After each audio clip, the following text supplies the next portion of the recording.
কোম্পানির সাথে বাইরের যোগাযোগ করেছি, তারা বলছে আমাদেরকে ইকোনমিক জোন তৈরি করে ঘোষণা করে দেন, আমরা আসতেছি। আমি বারবার যাই, কিন্তু বিরোধী দলে থাকার কারণে মনে হয় ওনারা গুরুত্ব দিতে চান না, খালি ঘোরাতে থাকেন। আমরা সেই সংসদের প্রথম দিন থেকে আরম্ভ করে আজকের এই দিন পর্যন্ত প্রত্যেকের মুখেই একই কথা শুনছি যে আমাদের নেই নেই নেই।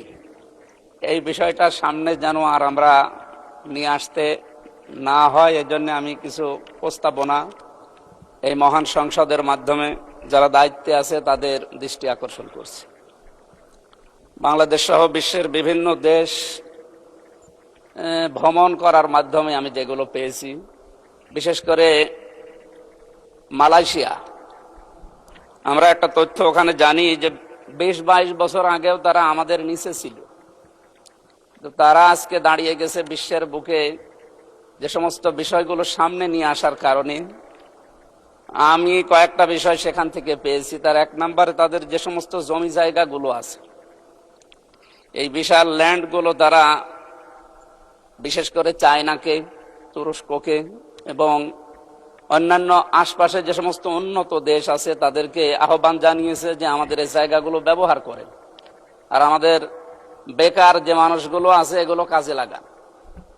মাননীয় স্পিকার, আমরা যেহেতু সব সময় শুধু নেই নেই নেই এই ভাষায় অভ্যস্ত, এখানে যারা দায়িত্বশীল আছে, বিশেষ করে মন্ত্রী পরিষদের যারা আছে, তাদেরকে বলবো আমাদের স্ব আসনে এভাবে মানুষের কাছে শুধু আকাঙ্ক্ষা না জানিয়ে আমাদের নিজেদের আসনগুলোর যে জায়গাগুলো সরকারি বেসরকারি ভাবে পড়ে আছে, এই জায়গাগুলোকে যদি সরকার এখন কাজে লাগাতে না পারে, তাহলে বাইরের দেশগুলোকে আহ্বান জানাক। আমি অলরেডি এর ভেতরে এই 2 মাসের ভেতরে অনেকগুলো কোম্পানির সাথে বাইরের যোগাযোগ করেছি, তারা বলছে আমাদেরকে ইকোনমিক জোন তৈরি করে ঘোষণা করে দেন, আমরা আসতেছি।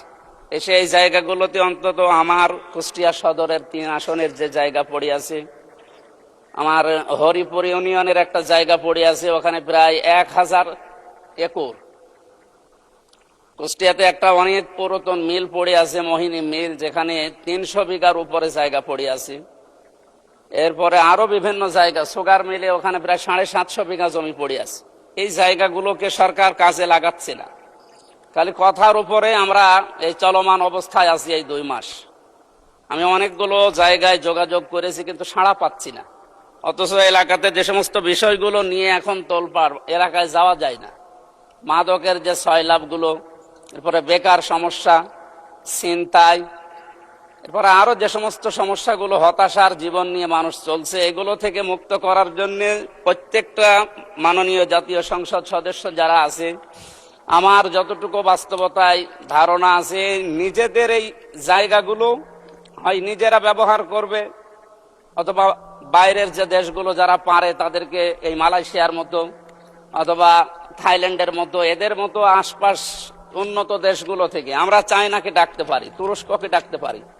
এদের মাধ্যমে আমার এলাকায় এই যে জায়গার কথা বললাম, এই জায়গাগুলো যদি ব্যবহার করা যায়, আমার মনে হয় কমপক্ষে 12-13 হাজার মানুষের কর্মসংস্থান তৈরি হবে।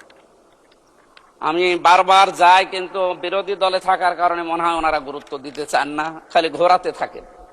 আমার কুষ্টিয়াতে সবচাইতে 7,500, আমি কিছুদিন আগে বলেছিলাম এখানে 750 কোটি টাকার একটা প্রজেক্ট।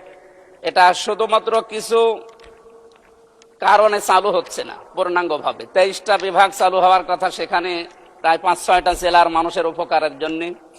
এই আর্মিদের সেখানে বসবাস করার কারণে আমরা পূর্ণাঙ্গভাবে চালু করতে পারছি না। আমি আজকে স্বরাষ্ট্রমন্ত্রীকে আহ্বান জানিয়েছি, উনি আরো সময় চান। এই সময় চাইলে মানুষ তো অসুস্থ হয়ে মরবে। এজন্য আহ্বান জানাবো, আমরা বিরোধীতে আছি তাই কি, আমরা তো সরকারের জনগণের জন্য কথা বলছি, সুতরাং আমাদের কথা যেন গুরুত্ব দেওয়া হয় ও অতি দ্রুত এখান থেকে আর্মি অপসারণ করা লাগবে। আপনি কোথায় দেবেন?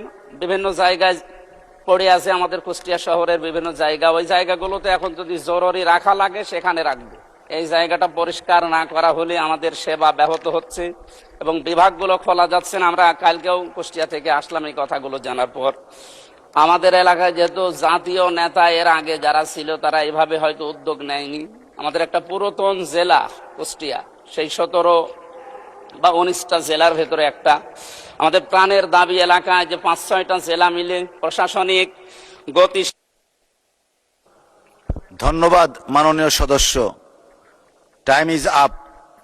1 মিনিট চেয়েছেন, আচ্ছা আপনাকে 1 মিনিটে দেয়া হলো। ধন্যবাদ। প্রশাসনিক গতি কার্যক্রমের গতিশীল করার জন্য আমরা মাননীয় প্রধানমন্ত্রী থাকলে আরো ভালো হতো।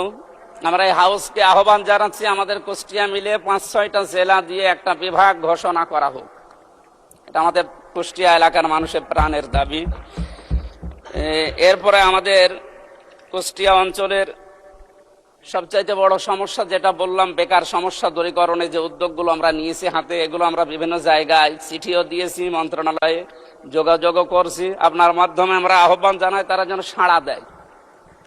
এই সাড়ার সর্বাত্মক কামনা করে আপনাকে ধন্যবাদ জানিয়ে, যেহেতু মনোযোগ সহকারে কথাগুলো আপনার শোনেন, এই জন্য ধন্যবাদ জানিয়ে শেষ করছি। সালাম আলাইকুম। অসংখ্য ধন্যবাদ আপনাকে।